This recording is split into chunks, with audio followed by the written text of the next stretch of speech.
I had some money, and there was like this good deal on an S197 that had a Whipple on it, and he wanted $6,000 for it. So I was like, okay, I'll go get it. Not bad. Went, picked it up, put a $350 Facebook transmission in it, fixed the problem. I was gonna use it as a weekend car, and then I've always wanted to drift, but I never really had the means to. I was like, I had the car and I had the money, so I was like, I'm just gonna take it to the track, like, because OSW is right down the road. I'm like 10 minutes down the road. I was like, I'm gonna go there and try and drift it.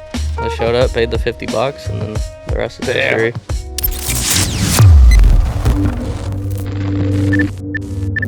Welcome back to the #1 Drift podcast on YouTube. I am Dawson, and today we have Davey Peeples. Hell yeah.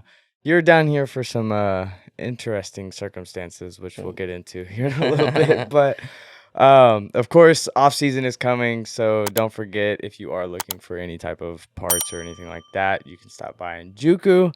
They are going to have you completely covered from any type of swap you want to any type of part you need to put on your car.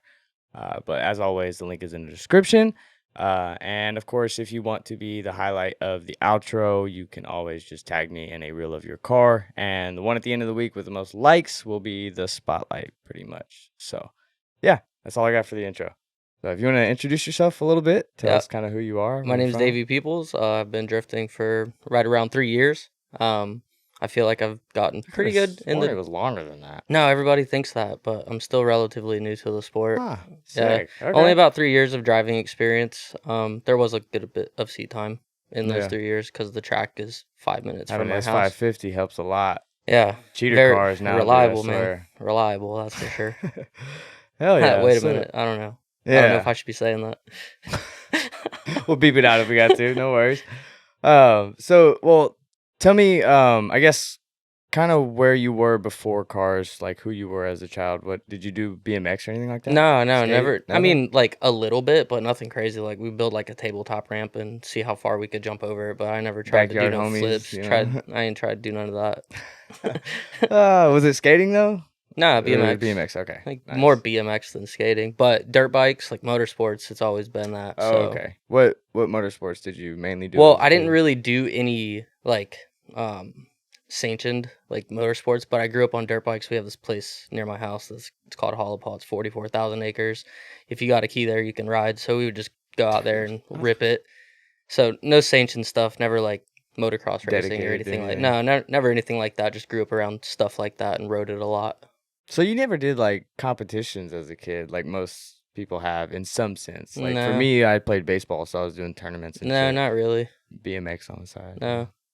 Damn. Nothing like that. I always find it interesting because a lot of people come from some type of dirt biking or like BMX and skating. Yeah, exactly. So that's interesting. It's just the adrenaline for me.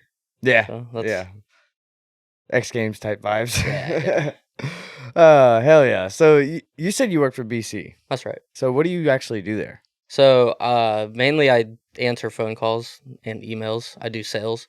But I found myself speccing a lot of the motorsports kits, not for like FD programs and stuff, but like for the ProAm drivers and stuff like that. So I usually get them the specs, and I usually get people who like aren't sponsored their specs as of late.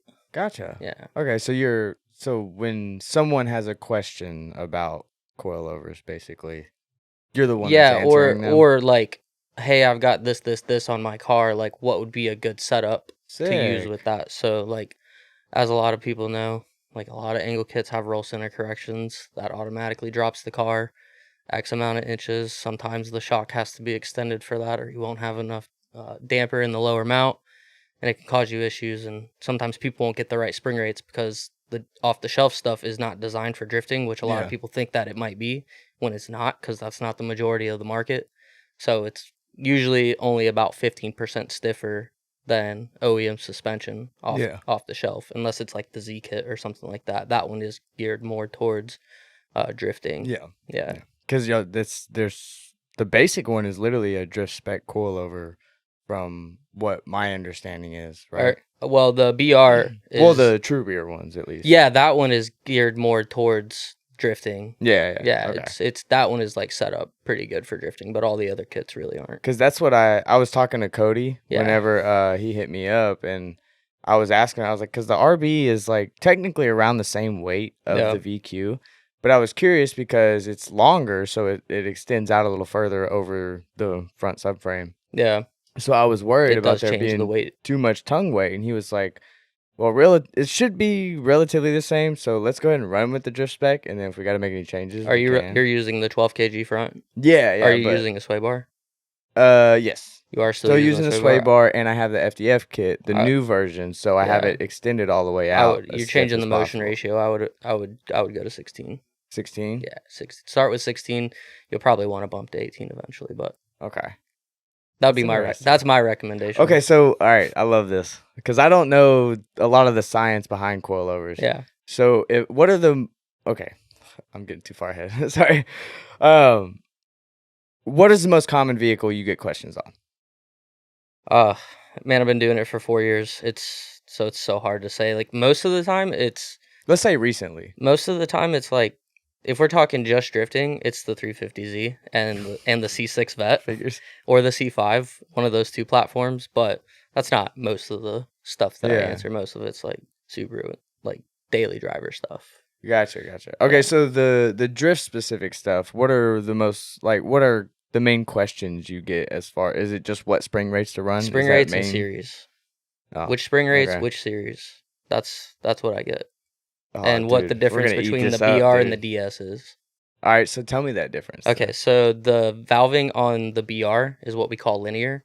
It's where the force generated from the shock is the same all the way throughout the travel, no matter how fast or how slow the piston shaft is compressing or extending. It's the same. The DS, when it's concave shim stacks, so when it's traveling less than 50 millimeters per second, like on like transition, that would be when it's like low speed travel. It stiffens the shock to prevent things like pitch roll and dive. So usually when I spec out somebody's full kit, they're buying a new kit, I'll take into consideration the things they have on the car, and then I'll recommend a DS front and a BR rear, which you can only get from us directly. I don't think our dealers offer that. Nice. Okay. Yeah. So let's say if someone was getting into drifting and they just wanted to get a basic setup for, let's say, E36, E46, or something like along those lines, what would your go-to suggestion be for them if they have an LS in it?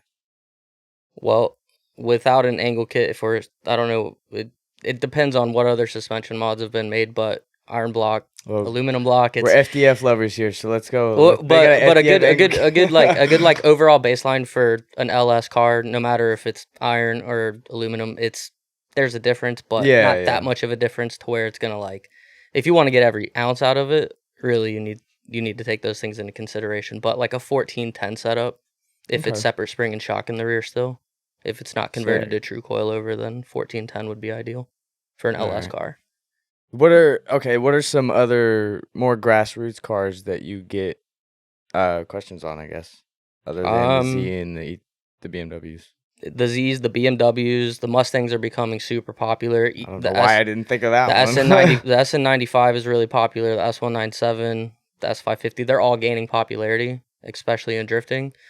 Well, okay, that's interesting then. So, because a lot of them, so you've been through almost all of them. I mean, I've driven all of them, but I haven't. The one that I've spent the least amount of time in is the SN95, which is like the 94 to 04 version. Okay. I've driven them, but I haven't spent substantial time in them like I have the S197 and the S550.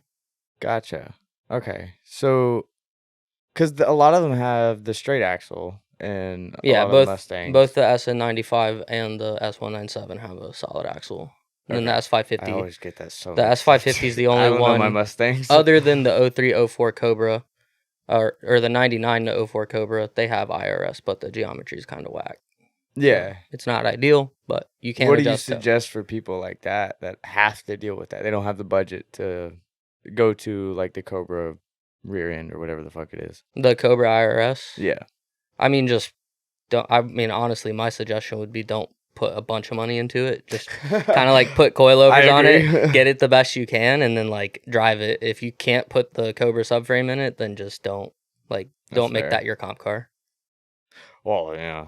Yeah. I think the new Edge and shit like that is just too, it's not enough for being a comp car. Yeah, it's older and it's a solid axle car that was made to Yeah, go it in a just straight doesn't line. I work mean, right. it works. Like, if it works for you, then use it But by I all feel like means. if you But put 1,000 down to the wheels on a car like that, it you'll just, never get it to the ground. yeah, And it's just not drifting. gonna work no matter what. Yeah. It's not gonna be useful power. Yeah. But okay, so damn, all right. This is interesting. I've never had someone on that works at BC. So I didn't mean to hit you with that bombshell when I walked in, but shit. Oh well. Okay. So all right, a lot of people rant and rave about the Denofa spec coilovers. What makes that spec so special for the BMWs? because of how proven they are. Just look at how proven they are. I mean, obviously he knows his stuff. yeah, he's a genius. Like, yeah, he does a bunch for a lot of people. And he also worked at BC, so he knows the product very well. He knows what he can do. Yeah. He comes in and he teaches me things, not trying to teach me things, but he'll say things and I'll be like, oh, I see. It just comes out. I'm like, it makes me understand more of like what's going on. So that's why everybody wants a spec, because they know it's the good stuff. Yeah. Yeah. Has he ever helped you on like something you were trying to figure out coilover wise? In the moment, like yeah. he showed up and he was just like, well, not in the right moment. here. Like I would text him and ask him questions, be like, hey. What's the big one then? The big one that like what something he's He helped me on. helped us, The yeah. true rear E36 stuff. So what? Break that down. What was his suggestion and what was the issue? I don't remember his exact suggestion, but there was no issue. I just wanted to know which top hats to use, because we have a couple different ones. And I guess we have this like offset one that pushes the shock, because there's not much room to fit a 62 ID spring back there unless you want to massage the chassis with the 4-pound mini sludge.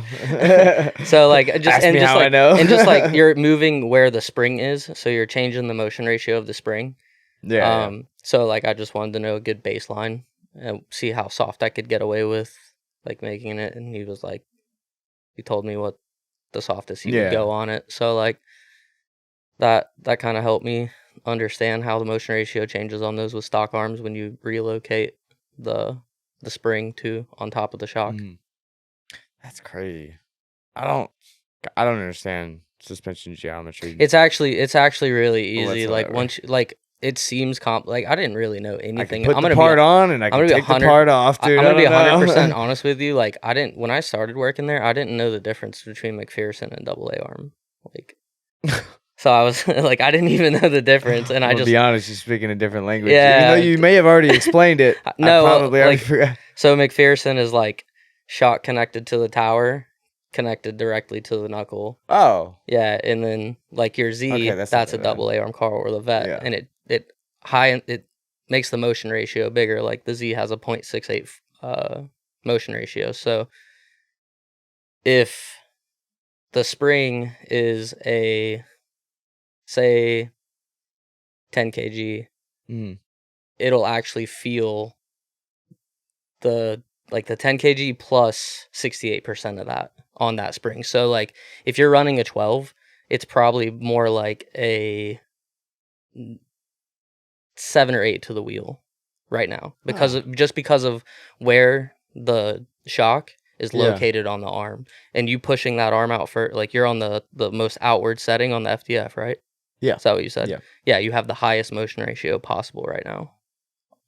So would you suggest that's a good or a bad thing? Because I've never ran on the 12 kg, probably a bad thing. Probably on a 20 kg, probably a good thing. Yeah. So like if you think it's too soft the first time you drive it, move the pickup point 1 in, and it'll technically when it's explained on like the description of the angle kit, the further out you go, the stiffer it is. No, because you're putting more pressure on it. Like the wheel has more leverage on it. Huh. Yeah. Damn. I need to drive it and really feel it. Yeah, I would definitely suggest driving it. Yeah. I've been able to drive it like around here a little bit. Yeah, I mean, either way, it's not going to be bad. Like, yeah, it'll still function. It's not going to be like undrivable. Yeah, I mean, dude, I was running on $600 used K Sports before that. Which I guarantee you they were fucking blown. They had to have been. It's gonna be a lot better than that. Oh yeah. Yeah. It's gonna feel amazing. Yeah. It's gonna be hooked up, especially with that 5K rear. Yeah. Yeah, it's gonna be pretty hooked up. Hell yeah. Well, do you ever get to go to events and stuff for BC? I will go to FD and but I don't really try to work them. Honestly, I like to have fun. So let me just tag along. well, no, I don't go. I haven't been to the only 2 FD tracks I've been to was Orlando and Atlanta. So oh, nice. Yeah, I haven't been to any of the other ones. I still need to go to one. I tried to go to Long Beach. I think it was. Yeah, I tried to go to Long Beach, but it wasn't happening. How come? It was just work or or go on your own. Do something. Or go on your own, and I was like, eh. I don't know about it. I'll watch it from my house. Hell yeah. No. Well, has BC taken you anywhere that's exponentially cool to you? Is there anything crazy this job has brought to you? I mean, it's brought me this whole thing, really, when you think about it. I get to work in drifting. I think I was 3 or 4 months in drifting when I started. So well, okay, so did you start at BC before drifting? No. I started drifting. And then 3 months before, 4 months, that's... maybe. I bought a set of BCs and then I found out they were in Oviedo, so I was like, drifting literally took your life over. It literally consumed my life. Okay, why? What was the circumstance? I don't know. I just I linked the track one time and I was like, that's cool. I wonder if I can do it with my foot on the floor. And more tires. Did someone let you use their car? No. Okay, so in that aspect, I used to climb cell phone towers in Alabama. Oh, so Jesus. I had some money and there was this good deal on an S197 that had a Whipple on it with a bad second gear synchronizer. And he wanted $6,000 for it, so I was like, okay, I'll go get it. Not bad. Went, picked it up, put a $350 Facebook transmission in it, fixed the problem. I was gonna use it as a weekend car, and then I've always wanted to drift, but I never really had the means to because I grew up dirt poor, 1980s mobile home poor. But I was I had the car and I had the money, so I was like, I'm just gonna take it to the track, because OSW is right down the road. I'm 10 minutes down the road. I was like, I'm gonna go there and try and drift it. I showed up, paid the $50, and then the rest is history. Cat's passing again. Got on that catnip. Yeah, right. Shit, where were we? How I got into drifting first with the S197.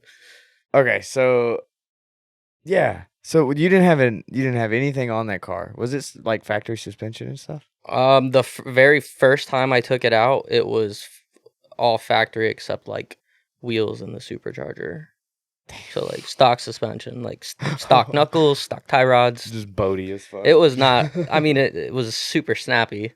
It was not a very good time, but it was my very first time drifting. So did you actually link the entire track if you're in C class at OSW, 1 is not enough to link the track. You don't. I don't think you get enough laps in C class anyways to link the track on a regular day. But OSW has this really cool thing where you can rent the track and you can invite X amount of buddies and rent the track. Yeah, they make it fairly easy to rent. Yeah, it's how expensive is it?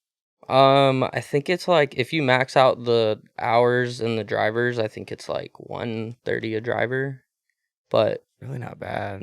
For 1 full day. It's 6 hours, and I promise you, you're not gonna bring enough tire. What's the max driver count? 16. Oh yeah, dude, that's seat time all fucking day. Yeah, I want to make it out to one of the Black Friday events. Oh man, I'm so disappointed that I missed that. Yeah, that sucks. Why'd you? Well, yeah, we're getting there. Okay, so I guess, what's your influence with Funhaver? Is that just something you love, or is it because the connection with Vaughn, or? Well, yeah, I mean that's the guy who got me into drifting first, because I've always been into NASCAR, and I was telling you other extreme sports, and I'm named after Davey Allison, the NASCAR driver. That's why I wear the number 28. Yeah. Because of him. And my father so loved him sick. so much, he named me after him. And in like, I think it was like 2009 or 10 or something, I saw Vaughn drifting the S197. And I was like, that sport looks really cool. And I like that car because I like Mustangs. I like Fords. I grew up from a Ford background.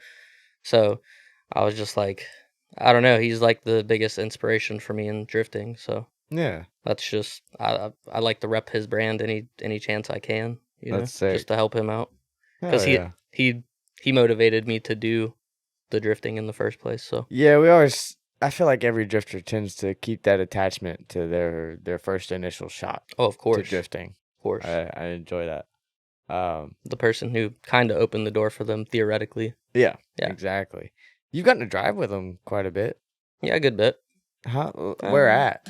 OSW and in Beach Bend, Bowling Green. Oh, okay. Yeah, just Actually, that was at Ford Fest, right? yeah, just those two places, I believe, because Oh, the yeah. same organization Still that sick. hosts Ford. Oh yeah, definitely. The same organization that hosted Ford Fest, had an event at OSW in the spring, Oh, so okay. they came down there for that. Gotcha. Yeah. All right. Well, tell me a little rundown on the S550 that you had. Mine in particular. Yeah. So yeah. I mean, it looked crazy because of the wrap and stuff. It looked like it might have had like been cut up in like full race car, but it still had the ABS pump and the the brakes were factory. Like Awesome. it was just I love it. basically it was, other than like bolt-on engine modifications, like full bolt-on E85 Yeah. Mustang, regular full bolt-on E85 Mustang stuff with upgraded oil pump gears. Other than that, it was just coilovers, angle kit, cage, seat, harnesses, welded diff and GT350 axles with the FDF rear arms and dual caliper setup. Nice. Okay. Yeah, how do you like the FDF rear arms? Well, I got mine 2 years ago. They work good. But I like their updated ones Yeah. that we have on my teammate's car because you can adjust them like really on the fly. You don't like the camber arm, you don't have to remove it from the from either pickup to Yeah. adjust it. These ones you can just adjust like on the fly. You don't have to take Have them that big nut on the outside. yeah. Those things are That's baller. so handy. I was dude. like when we were putting them on, I was like, I'm gonna take these and put them on my car. I'm still in this we put them on the weekend before Ford Fest. Yeah, I've had the ones that I have the version 1, I think. I think it's version 1. What version are they on I those think now? it's 2. I don't know. 2? I didn't even know they changed them. We just ordered the ones for his car He's and they showed up and I was changes. like, "Oh, dude, these things look awesome." Yeah. When my angle kit showed up, I was like, I don't remember. Hold on. Cuz the old Z kit had like the 2 arms going across for the big lower controller. They've definitely got it figured out over there. Oh yeah. They've Dude, definitely got it. Fucking mad scientist, they rock. bro. Yeah, and they built some crazy stuff. Hell yeah. Do you run their front angle kit? No, I run the Fun Haver front angle kit. Oh, okay. Yeah. How do you like that? I was skeptical about it when I first got it because it's a Yeah. knuckle adapter to an OEM knuckle, but once I put it on, I was like, oh, I like the way my car like transitions now. It seems to do it a lot faster because the track width was narrowed. Gotcha. Yeah. Wait, narrowed? Yeah, and it not narrowed from OEM, but oh, I was like, wait, hold on, that doesn't make sense. narrowed from a previous kit that I was running. So. Oh, okay. Yeah. What was the old kit? It was FDF, the version 1, I believe. Yeah. Yeah, the one that I don't know what's going on with that now, but I think Tyler Nelson helped with the initial development of the S550. Gotcha. You remember Tyler Nelson, the FD driver? Yeah, he helped me a ton too. Oh yeah. Yeah. How'd you know him or get to meet him? It was just when I bought the S550, he kind of reached out and was like, "Hey, like I helped develop this angle kit and these arms and stuff. Like, if you want to try them out, like he didn't like I had to pay for him. I had to pay for him, but he told me what I could buy because I didn't even really know what I could get for that car yet. Yeah, so he like reached out and was like, "Hey, this is some stuff that you should look into if you're gonna like build this into a full drift car." Nice. Yeah. Okay. So I guess run me through your first event in the S550. What was the setup on it then? Was it completely stock like well, the cage car? wasn't there, the seat wasn't there, so it was like still stock interior for the most part.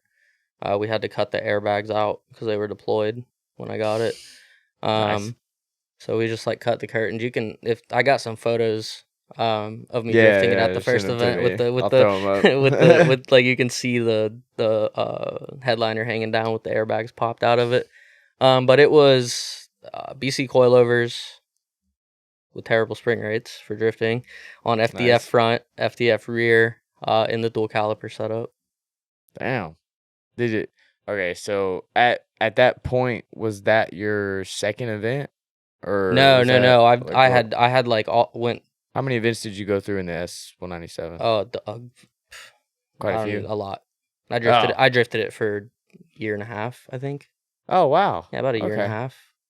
And then each like every few weeks we would upgrade something on it slowly. So it basically had the same thing that the S550 had when I took it to its first event.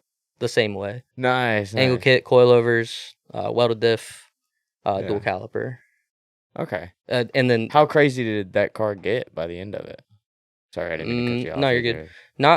Not crazy. It was just like that. It was angle kit, fairly simple angle kit, coilovers, welded diff, dual caliper seat. Yeah, just basic stuff. Gutted, took everything out of it. Okay. But it never got a cage or anything like that. Yeah. If you had to pick between the S550 and the S197, which one would you say is probably the best to build from a newbie's perspective? All depends on what you're going for. If you're going for straight up seat time, don't really care how fast you're going, don't want to compete, probably the S197.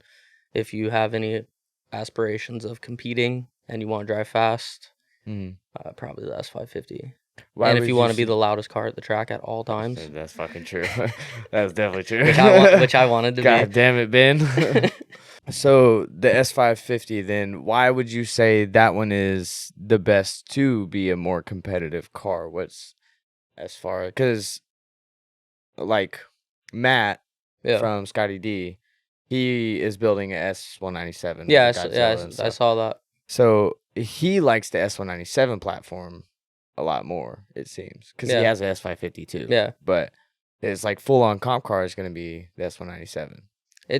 It's all preference at the end of the day. Like I said earlier, if it works for you, it works for you. But I personally think the ability to dial in the rear camber and toe is a huge thing for me. Anyways, I would agree with that, because I mean I might, there's some stuff I might not know about solid axle. I don't know everything. I'll be the first to tell you that. Same here. I know I host this I definitely shit, don't know everything. I'm so no genius. If they can hook that solid axle up and make it work for them, then by all means. But for me, I'd just rather give it a little bit of toe in and some positive camber. Yeah. A soft spring and send it. That's fair. I would say the S197 is probably the better body style. Oh, no. Better. Those are fighting words. No. That's all right. I don't have either of those cars, so I don't really care. Shit. Before we get into that, what was your favorite body style of Mustang then? Favorite ever? Either like the old Eleanor style, even though I know it's a crap car. I'd have to look it up again. Yeah, it's like going past the Fox body is a little. I think it's like 60 territory. 60. You have you ever seen Gone in 60 Seconds? Oh, okay, yeah. Remember the Mustang that's in there? Yeah, that car. I really like that one, and then like 03, 04 Cobra, like the Terminator ones, the ones that came supercharged. That's the like new edge body style, right? Yeah, with the. See, I can't do the new edge. It's different. It's the Cobra bumpers and the Terminator hood and the Terminator wing. It's a different look. Doesn't do it for me. Just can't. I don't know. I was always a big, trunk car Fox body guy for Mustangs. Yeah, the notches. And then those JDM-ish. Those are both second to the S550 anyways. The S550 is better looking car. It's the second best looking Mustang ever now. The S550 grew on me a lot. What's your opinion on the S650 then? I mean, I got the drive one. I don't know if you see. Shout out Lethal Performance. I saw it on your page, yeah. I mean, out of the box, it felt great. That one didn't even have the drift brake. It just had the electronic parking brake, so it was just clutch kicks. But I'd like to try the electronic handbrake out before I give a full opinion on it. But, I mean, they make more power. They got the same kind of like engine and trans setup and the same diff setup and the same subframe setup in the rear. So, I mean, I feel like they're going to be great, and they look. I love the way they look. The front. I love those headlights. I like the front I end. love The the rear headlights. end throws me off a little bit, but that's every fucking Mustang. Yeah. So I think it's just one of those things you got to get used to. Yeah. You see it in Everybody person hated a the few more S550 when it times. came out. I remember that. Yep. So, I was one of those now, like, guys. it's like one of the most popular cars, like not only in drifting but on the street in general. Oh yeah, it's Jesus. It's crazy. Yeah, there you go. It's crazy to see a lot of people adopting the S550 for drifting. Like being at Ford Fest, majority of the cars out there were S550. Yeah, a lot of fun and very reliable and very easy to get parts for. Like, I mean, you can literally now order it a is. cage off Cage Kits, like, and cage your car. Cage Kits is the jam, bro. Cage Kits is the jam. Actually, I might have to cut that part out, but just yeah. So, oh yes, okay. I wanted to go jump back on the Vaughn thing. So, with RTR, what is your guess for the upcoming driver? Like, who is gonna be? Yeah, or who's gonna be the next RTR driver? I mean, like, There's some speculations. It honestly might be told by the time this comes out. Maybe I don't know. Maybe, but I feel like it's gotta be Ben. Yeah, It's gotta be. that's my like, guess. It's a leaving field, jumping to Pro 1. There's an open seat.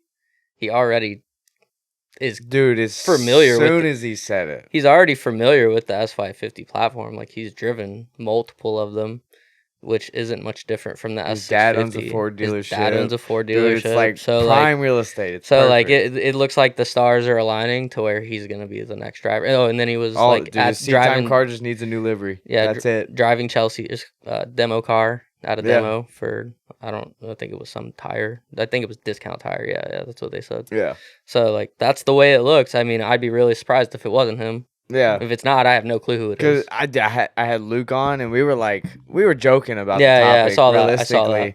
that. And I even texted Vaughn. I was like, "Hey, dude." Well, I didn't text him. I DM'd him. I don't have his number. I don't want to lie about that. But I messaged him. I was like, "Dude, whenever you go to announce it, let's do it on the podcast." I want that so bad. That'd be hilarious. Good luck. Yeah, cool. I hope you get it. I know. Ben's fucking 3 hours down the road. If it's him, dude, let's do it. Yeah. I'll drive down to Ben's house. That'd be dope. Meet me there. Oh, shit. Because originally, we joked about Luke doing it. Yeah. But, yeah. A lot of things would have to happen in there, though. I think he would have to, like, petition in, right? Maybe. I don't really know. Well, yeah, I guess it would I don't have really to be know a the rules of petition. FD like that. Like, I don't know. I don't even know if he has a license. Like, yeah, no. I think. Yeah. No, he doesn't. So I think you would have to, like, petition it. I'm not sure. I would assume. I don't know how it works now. I don't know how it works, Maybe. but I would assume that's, like, what would happen. Correct us in the comments, baby. Oh, okay. So, what was the like basic routine for the S550 between events? Since it was so simple, like what did you have to do? The main thing was the oil being on ethanol. It would wash down pretty quick and thin out really quick. So checking that was pivotal. Other than that, it was just nut and bolt check, and then the big thing was for me was making sure it was clean when it got to the track. That's fair. Yeah, that's it a didn't good seat time car right there. I mean, if it needed an oil change the oil. Sometimes we'd pull the plugs out, regap them, and clean them because it was on ethanol. But other than that, I mean, maybe blow out the air filter. There wasn't too much maintenance into it. That's why I loved it so much. So you said it was losing oil, or did you say, what did you say about the oil? No, because it's on ethanol, E85, the oil would thin out a lot quicker, and it would smell like ethanol quick. So at Ford Fest, because your car was the one that sucked down the bank. Yeah. Is that what the issue was? Is that what happened? So I don't know exactly what happened. When we checked the oil before we left the house, it seemed fine. Like, I've seen it in worse condition. Yeah. But my speculation, and I don't know, I don't build motors, so I don't know, and I don't know how to diagnose blown up ones. That's the first one I've ever blown up. My speculation is that an injector got stuck open and then hydrolocked one of the cylinders. And I mean, it was turning 8,200 RPM, so something had to give. Yeah. And I think that was it. Yeah, you were pinned on the bank. Yeah, it snapped 2 connecting rods and put a window on each side of the block. Holy Yeah, we shit. originally only found one, but when we pulled it out, you could see all the way through it. It's actually, yeah. You can see Let that on me it. in. We actually did that. I was like, Matt, say hello through the window. Do you have a video of it? Yeah, it's on YouTube. Yes! It's on Send YouTube. it to me. Yeah, I got you. That's hilarious. Yeah, I sure do. I have that. So how long was it between, or I guess before I get there, so what was your initial reaction as soon as it happened on the bank? I mean, like, I wasn't like upset or anything because like I know that's part of the game. I was just surprised. I was like, I really never thought this would. I didn't think this would happen anytime soon. I thought I had another like season or two out of that thing. Like, so I was just like, I don't know. I was kind of in shock. I was like, that's odd. I'm like, I hope this isn't from something that I failed to maintain. Yeah. I was like, I didn't know what happened at the time. We still don't know what happened. I don't know how to diagnose it, and it's gone At this now, point, so. who gives a fuck? Yeah. I don't want to know anymore. Yeah. So you still had a good time afterwards, though, right? Even after. Oh yeah, I mean, I probably had a better time because the drinking started. The drinking got started early, and I like the party, so I was chilling, having a good time. Everybody was coming up to me and talking to me about it, so it was cool. Like, I wasn't butthurt. Shit happens. What was the craziest reaction you got to it of someone coming up to you?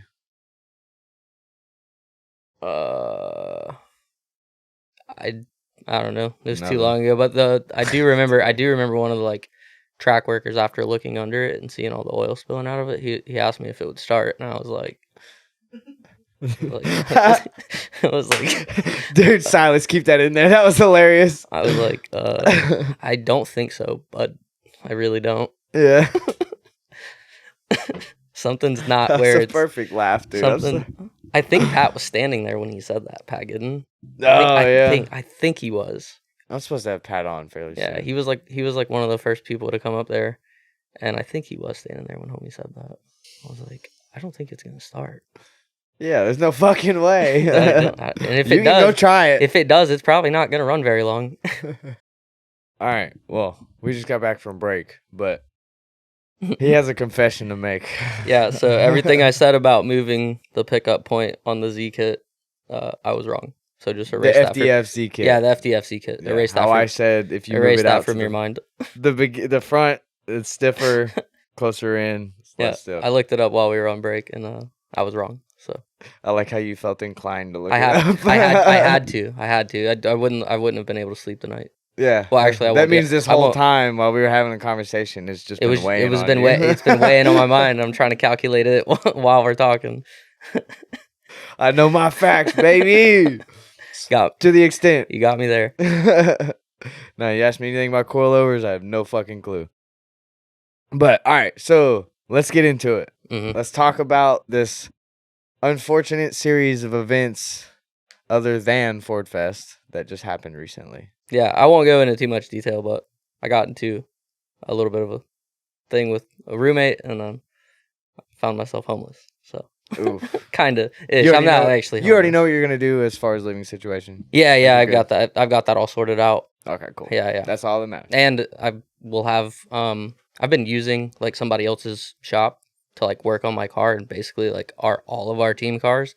So this new place that I'm moving into does have its own shop. So I want to focus on dressing that out. And then that's kind of part of the reason of getting rid of the S550, to just kind of invest in that kind of stuff. And then eventually I'll get another car down the road. Hell yeah.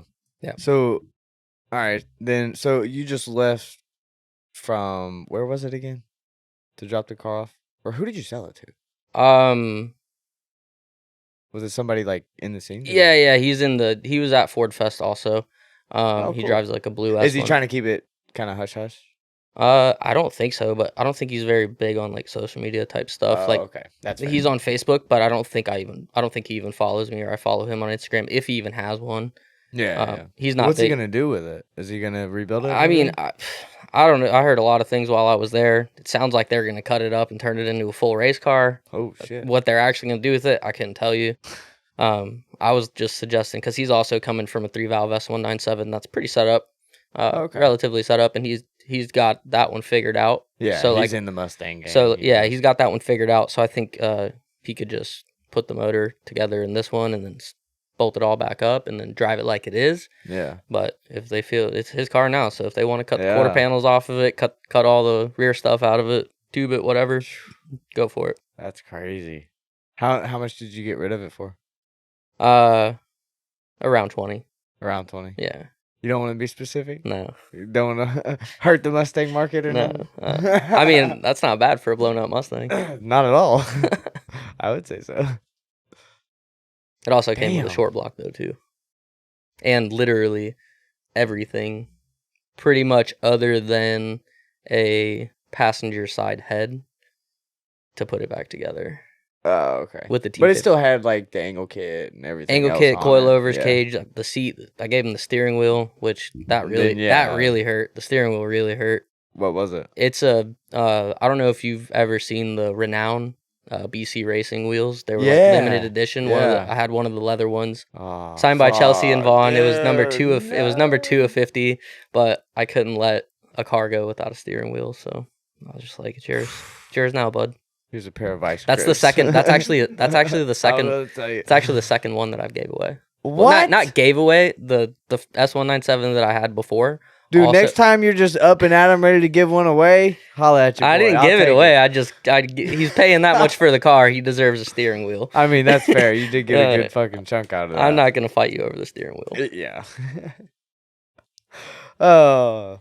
All right, so he's gonna be doing a full race car, supposedly, maybe. Who knows? Yeah, it's still pretty fresh. Yeah. So you're gonna fit out the shop. What are you gonna do with the shop? Like, to it? You said you're gonna. Oh, I mean, well, it doesn't have like the proper lighting that I want. Oh yeah. I want 220 in there.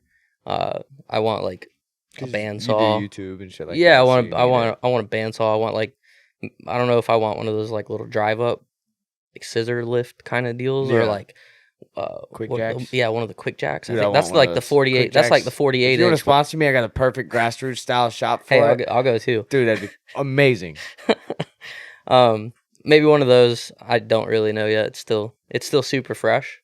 So we'll see what happens when I get into it and actually get moved in and sort the. I'm always curious because like I have a vision for a shop that's like super. Like I wish I could just deck that one out. Yeah, yeah.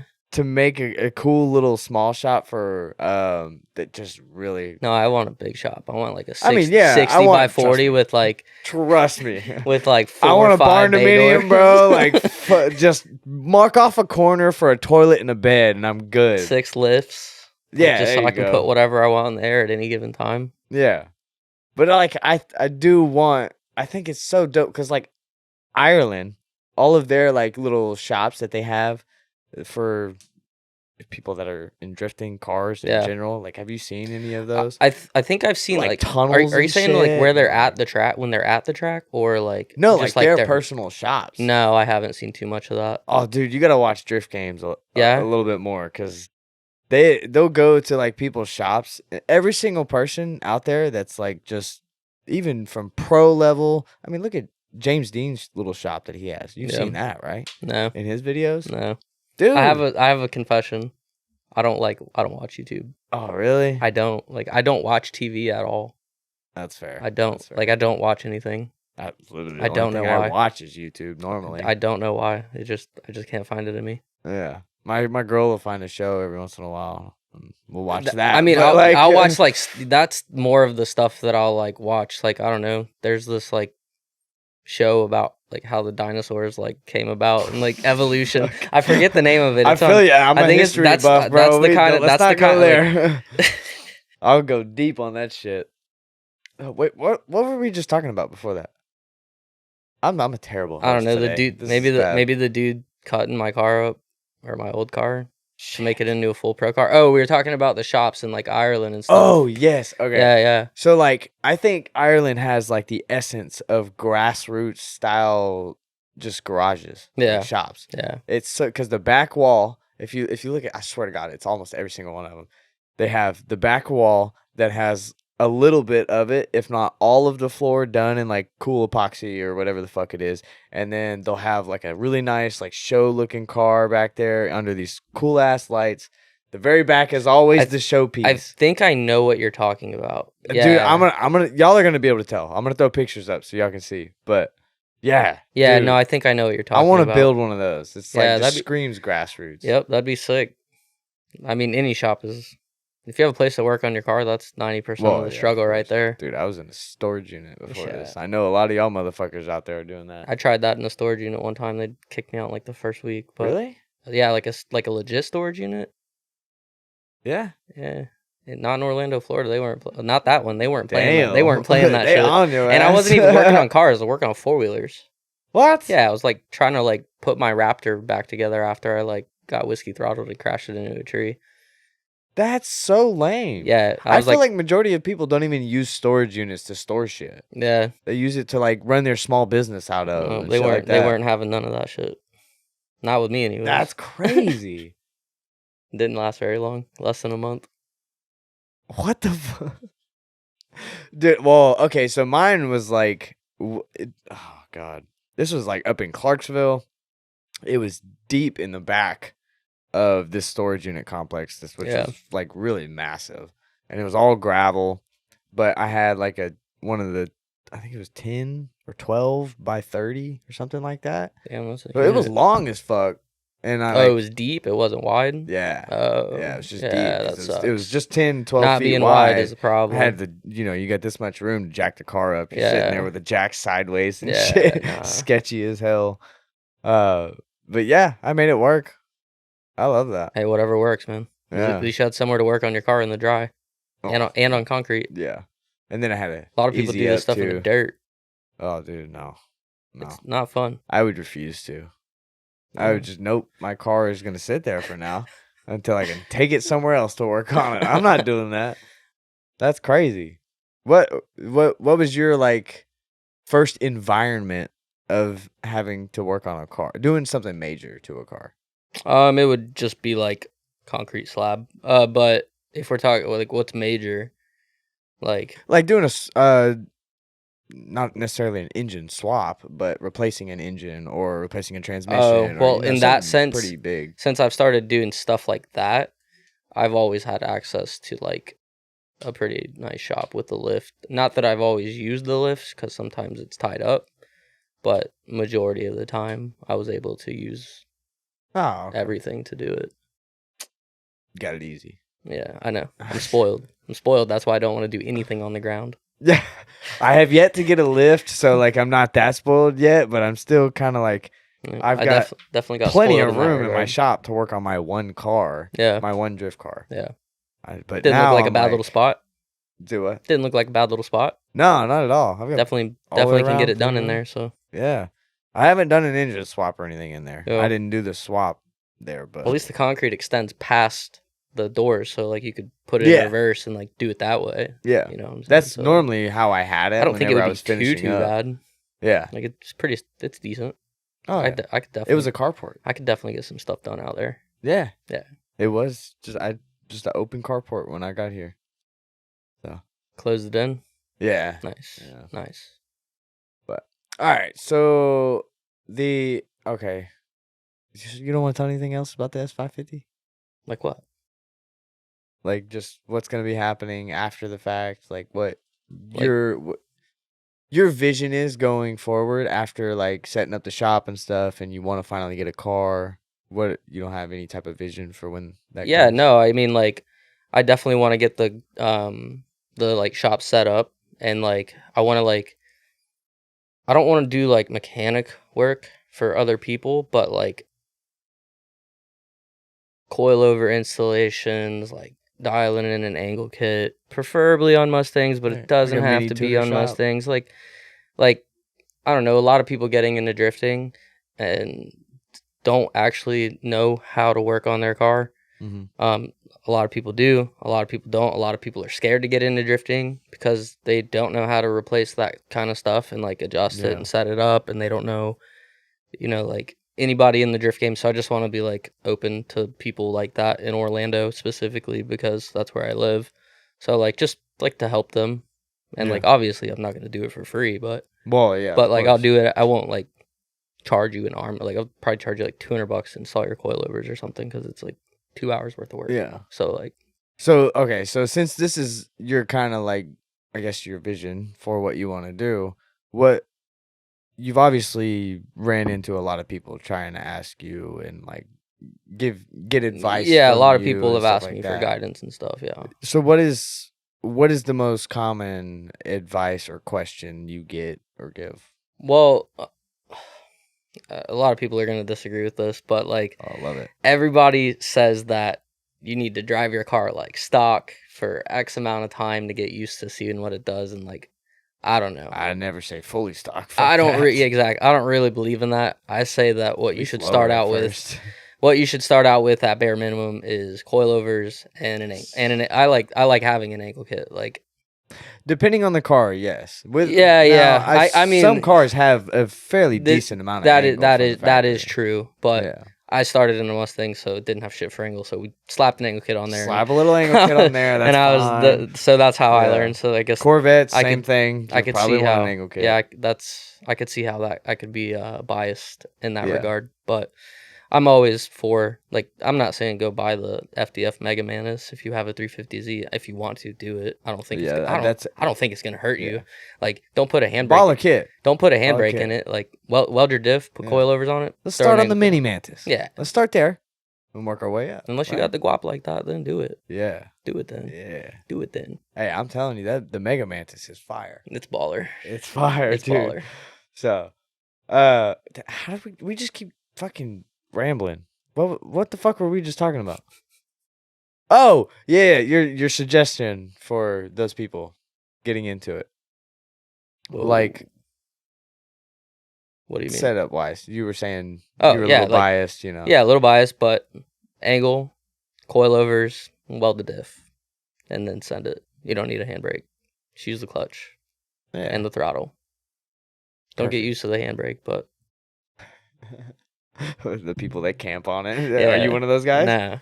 No. I try to use the clutch as much as I can. But when you're driving a fast car on the skid pad, it doesn't. You can manji in, and the front brake's not going to stop you enough. You'll have to lock up the rear just to slow down, especially in that boat with no side bite. That thing will take you to the other side of the skid pad real quick. Yeah. So. Okay, so what other cars have you drifted? Just the SN95, the S197, the S550. I don't know if you consider the S650 for the like little donuts that I did, but more than most people. Just the 350Z, I think. Okay. I think that's it. Not a lot. So out of how set up was the 350Z? Oh, and LS. Oh, RX-8. Yeah. I forgot about that. I saw that on your YouTube channel. Maybe even more. Who knows? I don't know. I think that's all I got. Okay. So how set up was the Z? It just had the like Ackerman bolt-on things, coilovers, welded diff, and an inline hydro. Okay, so that's like what a lot of people would be running as far as a Z. Yeah, getting into it. How did you like that setup? I liked it, but I kind of chewed through one of the tie rods because it didn't have like limiters, and I was like, yeah, I wanted more. And really hooking that motherfucker. I made more. Let's just. It's like all the way through the tie rod. Like you can see the inside threaded portion of it. Yeah, it's got to be replaced. It's pretty bad. It's pretty bad. Oh my god. All right. Damn. I keep getting off. The RX-8. All right. So tell me about that car. It's LS RX-8. LS T56, front Wisefab E46 rack, Volvo power steering pump, solid axle rear. It's an old drift car. Gotcha. We plan on changing the subframe. Is it your car or is it yours? Or no. It's like a team car. Oh, okay. It's like something we just got together. Like for the channel. Yeah. Just it was already like LS T56 with a solid axle, and it still had like the electric power steering. So we're just like, we'll put Wisefab on it and see what it does. How do you like the electric power steering in the Mustang? Any of them? Well, that one doesn't have electric power steering anymore. It has an E46 rack in it with a Volvo power steering pump. Cool. Yeah, so that one doesn't have EPS anymore. But in my Mustang, I really didn't notice much of a difference I think it's because of the style of driving that I do. I don't really let the wheel go and let it self-steer, even though the S197 will. But I don't drive like that. I just kind of like walk it everywhere it goes. I like to do the work. I feel That's like interesting. I feel like it's more accurate. Maybe, I don't know. I feel like it's more floaty. What, when you're walking like it? the way the driving style is. Yeah. Maybe. Like the way it looks from outside, yeah, it's very floaty. Maybe. But smooth, but yeah. Yeah, I don't really let the wheel go too much, so it never really affected me. I'm pretty sure I linked it like the first I linked the track the first time. Yeah, I don't care for it too much. All right. Okay. Speaking of that, so what's one topic that you get a lot in drifting that is you don't like? It's the self steer. All right. Well, what else besides that? I don't think there's anything that we haven't covered because it was the don't get these parts. It was the don't get these parts. You need to learn how to drive your car stock.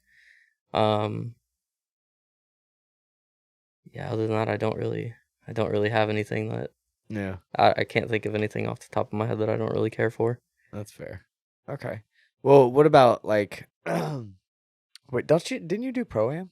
Yeah. Or are you still? Oh, I guess not I did. Now, but I did 2 rounds. Were you doing that in the S550? Yeah. So how did that? Since it was so stock, how did it compare? I mean, I feel like a lot. Well, the Pro-Am down in like Florida, there is some like built cars like dog box, quick change, big 416 stroker type deal. There is some of those cars, but I feel like a lot of them are still relatively like not like that. They're not like pro cars, so like it did all right. That's cool. We were fighting like some gearing issues with the T56 swap. The first round Pro-Am was my first event with the T56, and like we didn't change the diff or anything. I didn't even calculate my wheel speed. We had just finished it, and it was a struggle. Oh god. It went from I think it was like 72 miles per hour wheel speed in second to 96 because of the trans swap. What the hell? Yeah. T56 is lazy. Yeah. Lazy. So what gear were you in, and how fast of a track was it? Well, we were entering at like, I don't know, 80, 85, and I was in second. What? Yeah, dude, 96 miles per hour in second gear. Shit. So it had like nothing on the bottom end. It was like rev it, dump the clutch, try to find some grip, get into second, and run it all the way out through some grip. Yeah, I mean, if I would have tried to, I mean, I could have shifted to third, but I didn't see the reason to. Yeah, like it's already running out of gear. So we did that whole event on that diff, and then we eventually got a different one. What did you place that event? How far into the comp did you make? Dude, I don't know. I didn't care that much. So I'm just having fun. You said that in that podcast. Fun. Like, I don't care. The one podcast you were on, you were like, you don't really care about Pro-Am too much. You're just doing it. I mean, like, if I don't know, I'm broke, dude. So like, if I had the money to have like this really fucking fancy car, then there's no like reason that I should not like. Because if I would have been able to like get another diff to the track, I would have been like, okay, let's go in on it. But I was just like, all right, we're just gonna drive it like it is, and just see what happens. Because like, we're already here. But how simple of a Pro-Am series it seems in Florida, I think that it doesn't really. Yeah, I mean, like, it doesn't seem like most people out there. If I could like get the things that I want for a car like that to work, because like it's heavy, it was obviously under geared or over geared. I don't know which.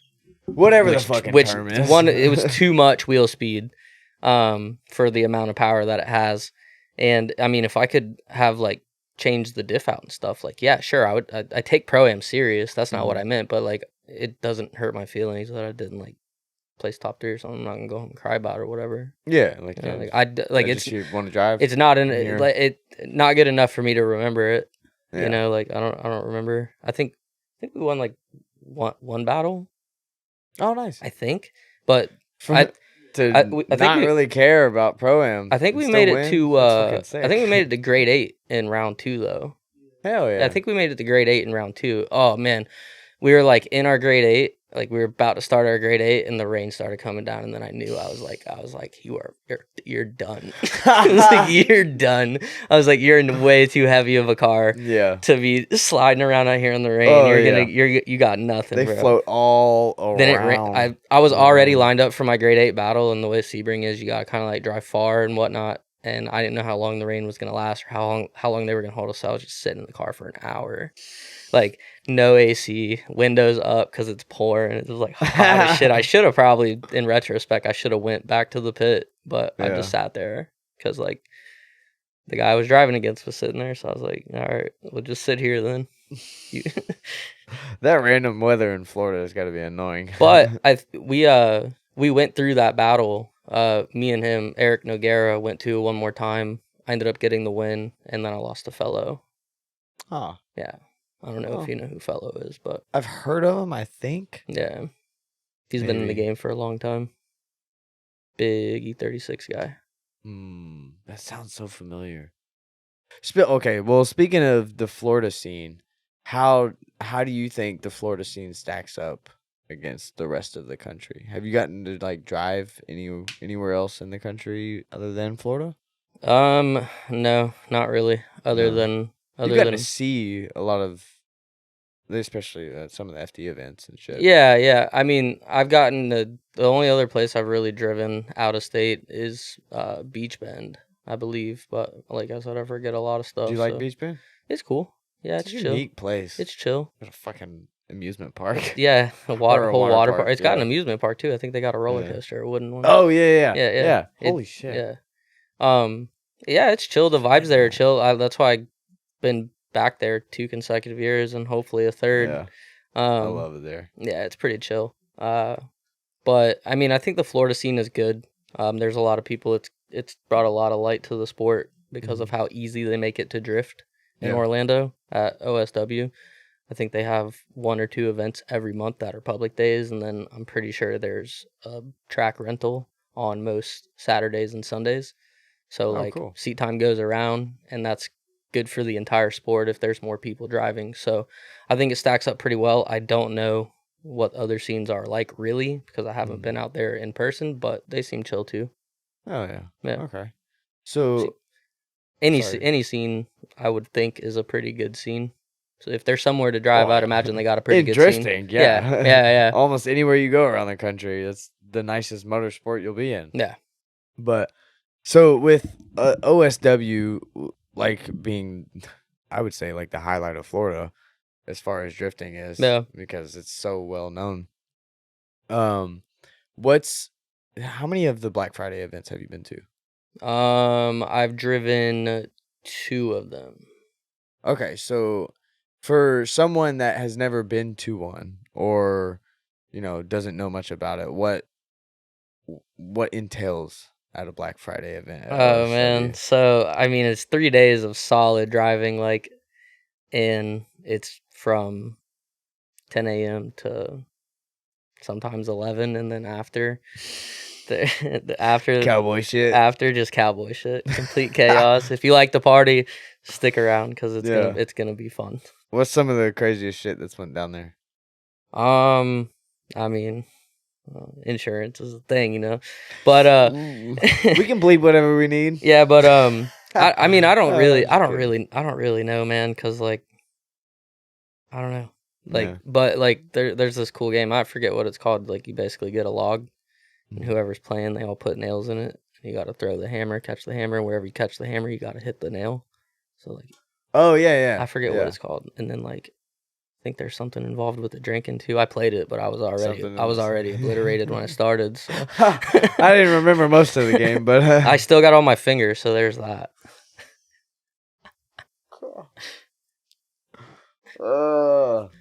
So all right, then would you say OSW is probably where you've gotten your most seat time in one event? Oh yeah, 100%. Yeah, 100%. That's overall most seat. Yeah. How many laps do you think you get out of one Black Friday event? Well, they kind of changed the format this year to where it's mostly A class drivers and then second filled with B class drivers. It used to be A, B, and C. I think that's better. I think it's better for the Black show Friday, aspect. yeah. It's definitely better for the show aspect, and but I've gone through 16 tires. I think I went through 16 tires last year, which was formatted with A, B, and C, and I was on Zeknovas, and I usually get like, I don't know, 12, 13 laps out of a pair, so 13 times 8. What would you That'd be my compare the guess. Zeknovas to? Because I've never ran them before. Like tire wise? Yeah. I think the only thing that you'd be able to compare them with is a Valino. Valino? Yeah. Damn, Which I is, ran those I mean, either. like I haven't driven on Valinos since I bought the Mustang. That's the first thing I ran on it, and they were pretty hooked up. I liked them a lot. And then I tried, a bunch of different brands, but I think Zeknova was definitely my favorite. Oh yeah. Yeah, I like those a lot. And how much do they run per tire for, say, 265? I think on their site they're like 130. I think they're 130 on their direct website. No, that's not average for. That's not tires. terrible. But if you find like a local dealer, someone who like has a wholesale account with them, I think they sell them for like 125. I think they're just under retail, if I'm not mistaken. Okay. So I don't know if like they'd mark it up on you or whatever, but what all tires have you ran other than Valinos, Accelera, Nittos, Cosmos, Kendas. What's your opinion on Kendas? I mean, so my thing with tires is I feel like every batch changes. It's never always the same. Yeah. Like I said, I don't really care for many tires other than the Zeknovas. Damn, I'm really gonna have to try these motherfuckers. Then. I've had issues with all of them. Yeah. Like chunking, delamming, not having grip. I've heard that a lot of the Kendas recently with the new compound, but I'm always curious just what people's opinions are. Yeah, actually, on no, tires. I haven't tried the new Kendas.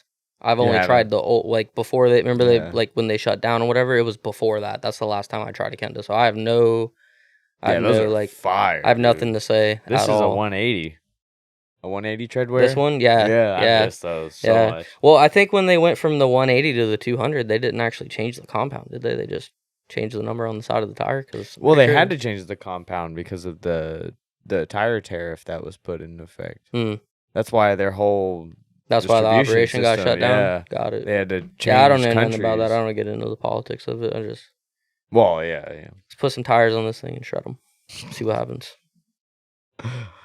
I'm a little too heavily invested in politics because I'm tired of my tires costing so goddamn much. I mean, yeah, I'd like the cost to come down, but I ain't gonna spend my time. No, I don't blame you. But I'm not here to talk about that either. But so, are you ever gonna run Pro-Am again when you get a car? Yeah. I mean, I still want my FD license. I still want to. Everybody. I mean, I feel like everybody that drifts probably wants to drive FD. No. Not a fucking chance. I couldn't care less. It doesn't have to be FD. I just want to compete. Yeah. At whatever the highest level people think is the highest level. Yeah. That's fair. Yeah. So, I just don't think the fun factor is there enough. Well, it's just too much business. That's true. I don't want the funness of it to get diluted for me. That's true, but I don't know that yet. I mean, yeah, because I've never driven it. Like everybody says that, but it still might be fun enough. See, for me. you would probably go into it with the right attitude, though. Yeah, like, kind of had the Chelsea DeNova attitude. Yeah, where I'm here to have fun, dog. I don't give a fuck what happens. Yeah, like for sure. Yeah, that's probably how it'd be. But I mean, I want to win, but yeah, if not, it is what it is. So if you could drive with one driver in FD. Who would it be that you haven't driven with yet? Of course. Yeah.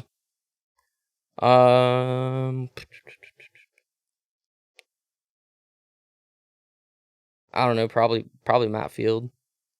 I could see that. Yeah, probably Matt Field. Yeah. Just because of the way the car sounds. I'd like to hear that thing on my door, like making whatever noises it makes when he's on your shit, pushing your shit in. So. He rips. Jay-Z's for life. RB's for life. No, V8 for life. Stop the hate. Get a V8. I know you've seen the Stop license being plate. basic. Just kidding. No, totally kidding. Totally kidding. God, every fucking time I post a reel about LSs, dude, people get so irritated. Yeah. Butthurt. Yeah. They pick out the tiniest little things. Dude. And I'm just sitting there laughing. I posted a reel this is about great. LSs recently, and that happened. Every time. Everyone's got a fucking opinion on LSs. Nobody cares. It's like, oh, no, my way's proven. Oh, my way's proven. Don't know what to give a fuck. Chumps, dude. Oh, my God. And then that's why I threw in there at the end of that. Did you see that reel? The one from this week, the most recent one. It's been a long week for me, brother. Oh, that's fair. Yeah. Well, you don't watch content and shit. I do. I watch Instagram reels. I just don't spend a lot of time on YouTube. Okay, fair. I threw in at the end of that reel, or just don't go LS, go RB. That made several people mad. All right. So I guess, would you, for someone on low budget that just wants to have fun, then to jump back on the ProAm stuff, would you suggest that they even try ProAm? If you can handle the fact that you might not be as competitive as some of the others, then yeah. I mean, if it's still fun to you, if you think the competitive aspect of drifting is fun, then still do it. If you can handle losing. What if their car is like exponentially underpowered compared to everyone else? I mean, I've seen it work. So I have too, but I've also seen it become a very big liability. Oh, true. I mean, like, well, then you're not making it work if it's a big liability. Exactly. If you're not making it work, then it's a big liability. But yeah, no, don't go too underpowered. Like, have some decency there. Like, if you've got the stuff to pass tech at ProAm, I think maybe you should have a little bit more power, at least like 300-400. Yeah. 300-400. I think 300 will get it done. Like, to where you're not crazy underpowered. I mean, depending on the track, but at that specific track, then like Sebring, yeah, send it. Fair. Yeah. What would like a horsepower gap difference you would say would be considerable? Like acceptable? Yeah.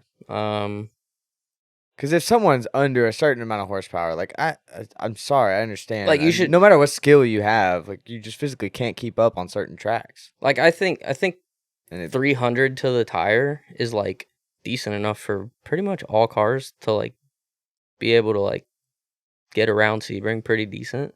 Yeah. Like, it's not a crazy track. I've never gotten to drive there. So yeah, it's not like you need 500, 600 horsepower to run either of those tracks like decent. Yeah. So I think 300 would be enough. Oh yeah. A good running HRZ would definitely be pretty good out there. It's basically a skid pad. Yeah. For the most part, on concrete skid pad. It's always best to learn on. Yeah. All right. Well, are you still gonna keep up with YouTube and stuff? Yeah. We'll definitely still be making content. We still have other cars. And I mean, we have like a sweepstakes car that we're doing right now. It's actually it's actually in paint. It's got Scotty D angle kit on it. Scotty D bash bars, a fresh built 2-valve. Oh, shit. And it's actually in paint right now, going with a crazy color. And it's got like the Cobra clone front. This will be out in like 2 or 3 weeks. You gonna announce the paint by then? The paint should be done in 2 or 3 weeks, but I probably won't start the sweepstakes until like the 1st. Do you want to go ahead and announce the color? Nah. No. We can bleep it if it's not in time, It'll be Santorini blue. What? Yeah, Santorini blue. It's a color. What is that from? A Kia Optima. No Yeah, it's a Kia Optima. It's super flaky. Like super navy blue kind of color? Is it darker? It is a little darker, but I definitely wouldn't take it as far as navy. Okay. It's more like, I don't know, like that blue behind you on that light. Yeah, like that. It's more like that. Like that blue on the S14? Yeah. Okay. Yeah. Okay, cool. Exactly. Yeah. But with a lot of flake. Yeah, especially when it's done like professionally and not like coming off the assembly line. Did you put more flake in it than the like paint code. Well, I didn't mix the asked paint. for? I didn't mix the paint, but I think it was just straight off the paint code. Oh, okay. But it's mixed paint from a paint store and not directly off of I'm sure a machine makes that. So yeah. They can't be perfect every single time. So maybe there is more flake in it. Maybe there's not. I don't know. You'd probably have to compare it to one that's in mint condition. Yeah. No, I was just curious if you. I mean, it looks crazy. I'll make show it you. more like a bass boat dog. I don't want to push the limits. I got a video of it in the can. I'll show you when we're done here. Oh, dude, everything looks 10 times better in the can. Yeah. I used to work in a body shop, so I would get mesmerized. We've painted one other Mustang this color, and it came out immaculate. Nice. So the kid whose Mustang we put that on before he passed away a while back, motorcycle accident. So I kind of wanted to do the white wheels and the same blue paint as a tribute to him because he was one of my good friends. That's so dope. So we'll paint it that color and keep the Hell same yeah. wheels. His was an S197, but doesn't matter. Yeah, I'll always know that there's dope. another one out there with that color on it. Yeah. Hell Just won't be mine. So what do you have to do to get into the sweepstakes or whatever it is? Well, it'll probably be something like all the big guys are doing, spend $5. Yeah. Every $5 is one entry, and then we'll have a merch line out for it. Sick. Yeah, we got some. What the fuck? I just started playing a video. Interesting. You got a ghost in here, bro. Yo, what the fuck? Where is this coming from?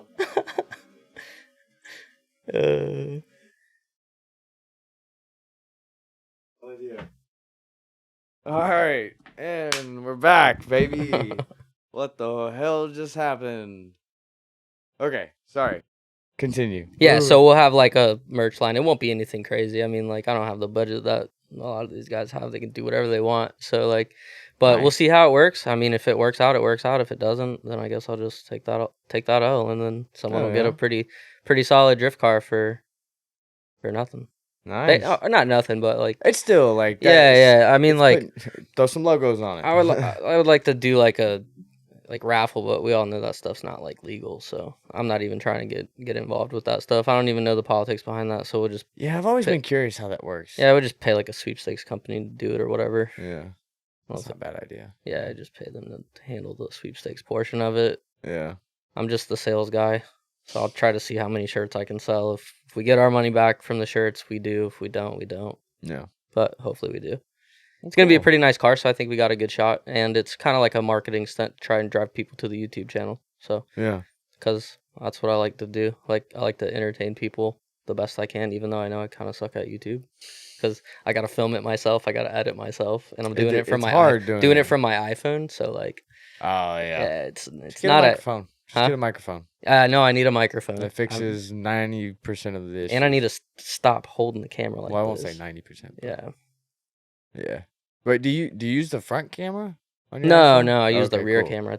Start it, turn it around. So every time I go in, I gotta cut that portion out, me turning the camera. Yeah, it's annoying. You can just click the volume button. That starts the recording. Wait, so I turn it around and then click the button. Yeah, and then it goes. Just click the volume button, and it stays going. The recording. Yeah, and it stays. Okay. Yeah, don't hold it. Thanks. Just click it. Yeah, I'll try that. Yeah, do it facing around so you can watch it. So you your brain knows it's actually gonna work. And then start not flipping it, because if I'm clicking that and then flipping it, it's the same thing, right? Yeah. Because okay. then you're gonna second guess yourself. And you're gonna be like, wait, did I actually click it? It's only gonna take one. It's only gonna take 1 3-minute recording that didn't actually happen. And you're like, fuck that! I'm never gonna do it again. Never doing that shit again. Oh, that's awesome. Well, do you have any ideas for the merch on that? Yeah, I mean, I posted the one shirt. It's on the YouTube channel right now. It's it kind of gave away the color, but I guess a lot of people really didn't put it 2 and 2 together, or they just simply didn't see the shirt on my story or whatever. But it's it's a very similar color, blue, fully locked out SN95 with the same bumper, the same hood, the same same-ish style white wheels. I mean, it's kind of hard to draw that stuff. Yeah. On a tablet. So you drew it? I didn't draw it. My friend drew it. Oh wow. But I sat there and watched him draw it. Traced the image drawing it? Yeah. Didn't draw it all from like scratch, but like had an image, traced it kind of ish. Let me choose. What were you explaining? I think we were talking about the T-shirt. Oh yeah, like the T-shirt merch line stuff, and then we got a couple other that shit, bro. Yeah. Fuck drawing all that stuff out. Yeah, that sucks. Yeah, I didn't draw it. Props to him. Yeah, and then there's like another one with like a Mustang on it, sway bar, ABS sensors wrapped around the sway bar. Don't need those where we're going, so that one's pretty sick. That's tight. I like that. Yeah, it's just simple shit like that. It's not like I said, it's not like a crazy merch line or anything. Yeah, just like simple shit just to see. It still shows you putting the effort in. Yeah, testing the water. Cool. See what it's about, and then we'll see how it goes. Well, if you're not entering that fucking sweepstakes, you should be. Go do that. So yeah. Well, hell yeah, dude. Okay. Well, I guess, do you have any advice for anyone getting into drifting? Just piece of advice. Just keep having fun. Like, don't make it too serious. Yeah. And that's when I think the love for the sport dies, is when you take it too serious. And then you're just driving more from a like business standpoint than you are from a fun hand point or fun hand point. Yeah, fun hand point. That's a T-shirt. Hey man, I've driven like 13 hours today, and I still you got an excuse. You got an excuse. That's fine. We'll take it. Hell yeah. Well, at least you didn't give the KISS method. Keep it simple, stupid. Yeah, everyone says that. Nah. So throw that baller ass angle kit on there and get a hydro if you want to. Don't push it, all right? It's your car. Build it the way you want. Yeah, build it the way you want. We'll go with that. All right. Well, I really appreciate you coming down. Yeah, man, I appreciate you having me. So, yeah. Well, what's the next plan for car? One last question. I mean, like, everybody can already guess. What is the chassis that you want? Everybody can already guess what I'm gonna do next. I can't. What is it? It's gonna be an S650. All right. Well, he's gonna leave us with a cliffhanger, I guess. Fuck it. It's gonna be the S650, man. Oh, okay. Yeah, that's the whole reason that I bought the S550 is because, like, when I bought it, not many were doing it. Yeah. Now that's fucking cool. Now everybody's got it, so I'm like, and it's not working, so like, I could use the money, obviously. Yeah. So there's multiple reasons behind selling the car, but I think ultimately at the end of it, the next car that I'll be piloting as mine will be an S650. Well, sweet. Yeah. All right. Well, I don't want to ask you any more. That'll leave you with a cliffhanger. You got to check his channel out to see where that goes. So, as always, that'll be, in the description everywhere, of course. So, yep. But that's it. You want to plug yourself? Plug your people? Hand Tight Racing on YouTube, Davey P_28 on Instagram. Check it out. I'll be posting a lot. Sometimes it's funny. Sometimes it's controversial. There's a lot of arguing. What's the craziest comment you've gotten that you can remember? Bro, I gotta ask that one real quick. Bro, I don't even know. Is it on the level of death threats? No, I don't think. I don't think. No, so it's not that extreme. No, it's never been that serious. Okay, cool. Not that I'm aware of. All right. Not that I'm aware of. What the fuck? I don't pay attention to that shit. If you're not gonna pull up at my house, then I ain't. Whatever. Yeah, just keep talking. I'll get halfway through reading it and be like, okay, I'm going. You're helping the post, buddy. Thank you for the comment. Right. All right. Well, that's pretty much it for this one. I really do appreciate it. Of course, hit the subscribe button. So look below the video. If that button is still red, go ahead and click that and hit the bell notification so you're always updated with every episode. And of course, if you want to be on the podcast, big or small, I don't care. Email me. Just use the subject line as Drip Your Resume so I can order it. So that's it for this one, guys. We'll see you every Sunday for a new episode. Stacking way up to the ceiling. Trust no bitch, can't catch no feelings. I've been taking long flights from the Bay to Ibiza. Hit home runs, I'm a ball like Jeter. I just want fuck, then I leave her. I'm a young pop star, call the boy Justin Bieber. Got a little money if you want, I can teach you. Whole life a movie, you can watch it in theater. Stacking way up